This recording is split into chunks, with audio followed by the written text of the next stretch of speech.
ცუდია. ან შეიძლება ვიღაცისთვის კარგი, რომ პრობლემას მარტო იმაში ხედავ, მე მაისურს გავიხდი თუ არა. სხვა პრობლემა არ დაგინახავს გუშინდელ შეხვედრაში. მაღალი ალბათობით არ ხარ ამ კომენტარის ავტორი, ძალიან დიდი ასაკით, მაგრამ არიან ადამიანები, ვისაც აქვს სხვადასხვა მოსაზრება. აი იმის მაგივრად, რომ პრობლემებზე ისაუბროს, საერთოდ სხვა რაღაცაზე საუბრობს. მე თბილისის დინამო შენზე მეტად მიყვარს. აი ახლაც მაცვია მაისური, არ ვიხდი. ხო?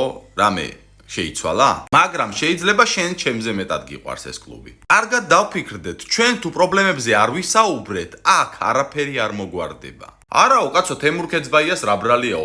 აბა ვისი ბრალია? გუნდის მთავარი მწვრთნელი რო ხარ და 7 ბურთს უშვებ, ვისი ბრალია ვერ ხვდები? ანუ საერთოდ აღარ დავნიშნოთ გუნდში მწვრთნელი და ისე გამოვიდნენ და ითამაშონ ამ გუნდებმა. ანუ მწვრთნელის გარეშე, ხო? ასეთი მოსაზრებები წავიკითხე 5 თვეა რაც მოსულია და რა სთხოვო. კარგი, პირველი წელი რო იქნება, მერე მინდვრები წაგვართვეს. მეორე წელი რო იქნება, რატო არ აჩვენებთ რეპორტაჟებსო, ბრაზილიურ სერიალებს აჩვენებთო.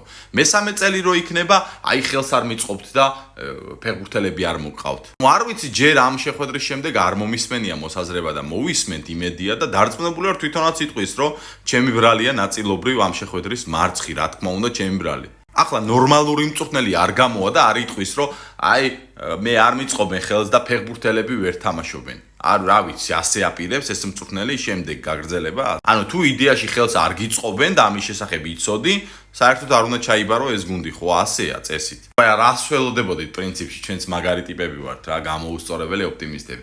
რას ველოდებოდით, რომ მაგარი ფეხბურთელი ვინც თამაშობს თბილისის დინამოში, ჯერ საერთოდ ასეთი ბევრი არ არის, რომ ამ ფეხბურთელებს შეუნარჩუნებენ და მისცემენ უფლებას, რომ ბოლომდე გაიყვანოს. ახლა დარწმუნებული ვარ, მწვრთნელმა არ იცოდა ის ამბავი, რომ აი ფეხბურთელი, რომელსაც მოითხოვს უცხოური კლუბი, ეს არ გაუშვებ. თვითონ თქვა, თვითონ პრესკონფერენციაზე, რომ ჩვენ მზად ვართ, რომ ახალგაზრდა ფეხბურთელებს ხელი შეუწყო და აქედან გაუშვათ.